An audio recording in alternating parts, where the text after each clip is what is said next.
Salut! Donc une petite vidéo pour parler de la notion d'épanouissement et qu'est-ce que c'est. Et te partager ma définition. Et je crois pas qu'elle soit meilleure qu'une autre. Je la trouve juste pragmatique et utile quand on a envie de gagner en liberté et d'avoir une vie qui nous plaît. Donc peut-être avant de commencer, l'épanouissement, qu'est-ce que c'est pas? Euh, et si il y avait une seule façon d'être épanoui, de réussir sa vie, de toucher sa mission de vie pour d'autres vocabulaires plus spirituels, mais finalement on parle de ça aussi, de bref, de s'épanouir, de réussir, d'être heureux et compagnie, ça se saurait en fait.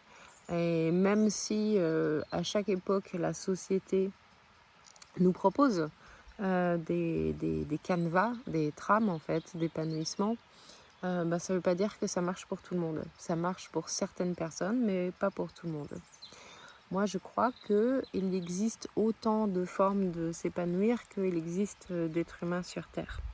Ça veut dire quoi? Ça veut dire que quand tu marches dans les pas ou sur la voie de quelqu'un d'autre, tu n'es pas en train de marcher la tienne. Alors peut-être elle se rapproche de la tienne, mais c'est pas la tienne pour autant.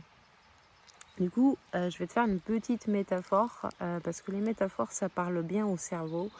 Et même si ça a une limite en termes de vision et d'explication, ça permet de bien saisir un concept rapidement.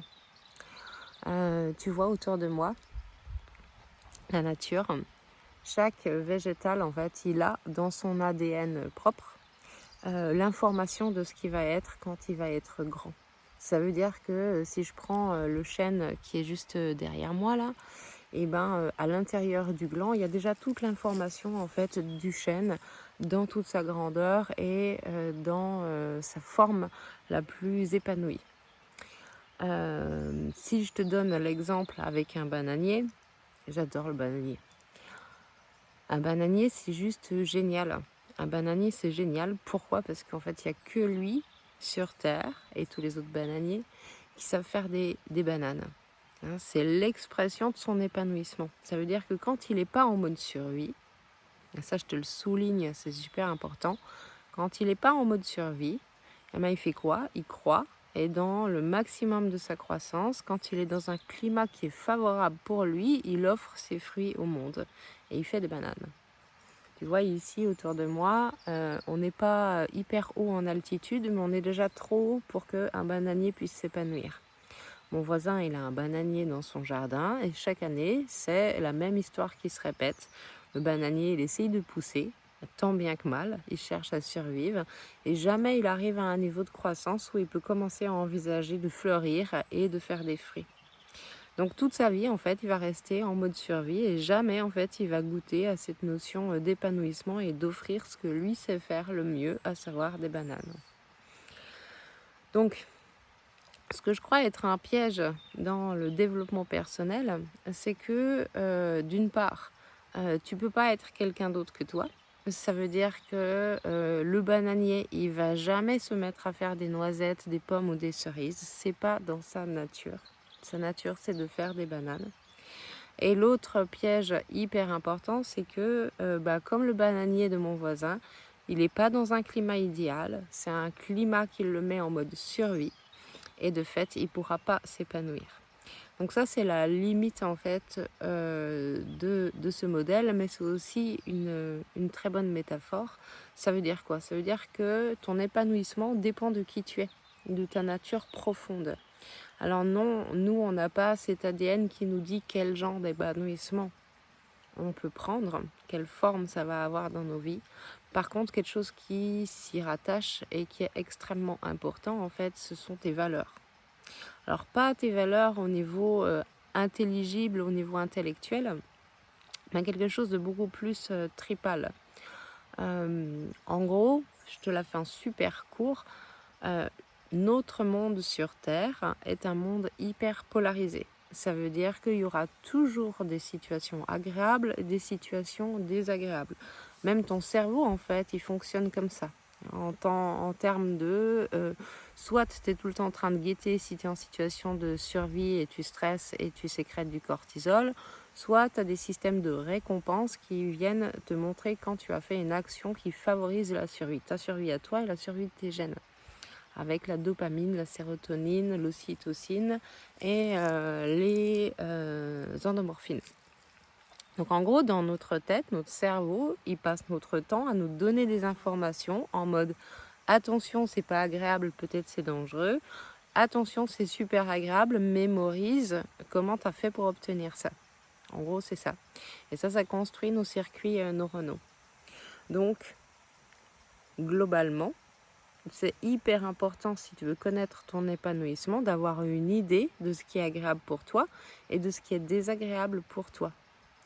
Et donc, quand je fais ça en accompagnement, je propose un coaching pour définir les valeurs de ton épanouissement, qui s'appelle le coaching tropisme.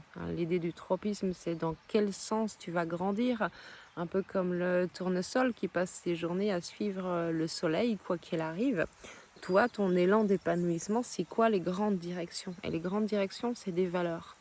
C'est des valeurs, et ces valeurs, tu peux commencer à les découvrir en te questionnant à quoi ressemble un monde paradisiaque pour toi? Ce serait quoi les valeurs du paradis sur Terre, et c'est quoi en fait l'enfer pour toi?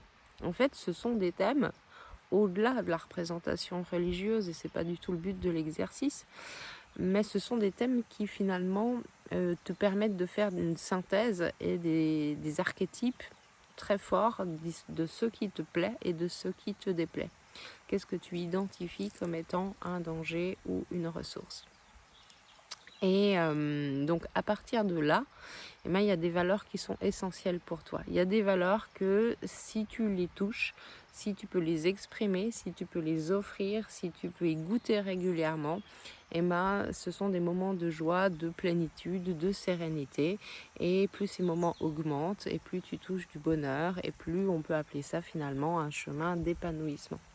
Donc l'épanouissement ultime en mode je vais aller vivre au paradis, c'est comme aller vivre en théorie, ça n'existe pas.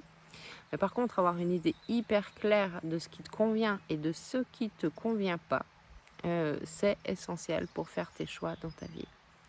Donc, il y a des valeurs qui sont centrales pour toi, qui sont les pierres de fondation de ton épanouissement. Et si tu peux les identifier, mais après, tu peux savoir comment faire pour leur donner plus de place dans ta vie. Exemple. Moi, mon tropisme, c'est la fraternité. J'ai besoin d'être en lien pour être heureuse. J'ai besoin de relations pour être heureuse. Quand ça va pas, je fais quoi? J'appelle des potes. J'ai besoin d'échanges. Quand je fais un coaching, même si je suis fatiguée, ça me recharge en fait d'être en lien avec quelqu'un. Quand je fais une vidéo et que je te parle de choses qui sont essentielles pour te reconnecter à toi, ça me fait du bien. Tout ça, c'est des choses qui me nourrissent en fait. Ça, pour moi, c'est un axe prioritaire dans ma vie, être en lien avec d'autres humains, beaucoup plus que d'autres valeurs. Ça veut dire que oui, la liberté, c'est un truc important, par exemple, mais c'est pas central pour moi. Tu peux me priver de liberté, moyennant que je sois avec des potes, il n'y a aucun problème, ça va pas me faire souffrir. Par contre, tu peux me priver de contact avec d'autres humains et me laisser un champ libre incroyable, là je vais réellement souffrir.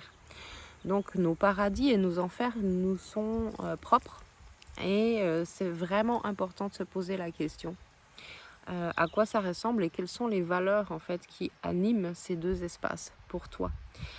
Pourquoi c'est important? Parce que tu vas comprendre en fait dans ta vie à quel moment tu as été en enfer et à quel moment tu as été au paradis. Et grâce à ça, ça va être beaucoup plus facile en fait, non pas de faire des choix qui vont te permettre d'avoir la certitude d'avoir une vie plus belle, plus agréable, mais au moins d'être de plus en plus cohérent avec toi-même. Donc tout ça dit autrement, c'est le centre de ta vie, c'est toi. Et il n'y a aucun système de valeurs, aucun système de choix qui vient de l'extérieur de toi qui va pouvoir t'aider à avoir une vie plus agréable, plus épanouie, plus kiffante. Voilà, ça a l'air assez simple en théorie, et c'est notre paire de manches à mettre en place en pratique, mais ça se fait et ça s'objective très très bien. Donc voilà, mets-moi en commentaire ce que tu en penses, si ça te parle. Quelles sont les valeurs qui sont super importantes pour toi? Si tu veux avoir une idée des valeurs qui sont extrêmement essentielles et centrales pour toi, je t'invite à te poser cette question. Qu'est-ce qui fait dans le monde? Quelle injustice existe dans le monde qui te donne envie de partir en croisade, de sortir le sabre, de trancher des têtes? En gros, c'est quoi les thèmes et les valeurs qui t'activent ton plus haut niveau de colère et d'injustice? La colère est un moteur essentiel pour connaître les valeurs qui sont profondes de ton être.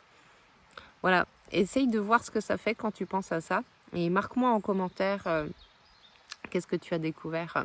Salut!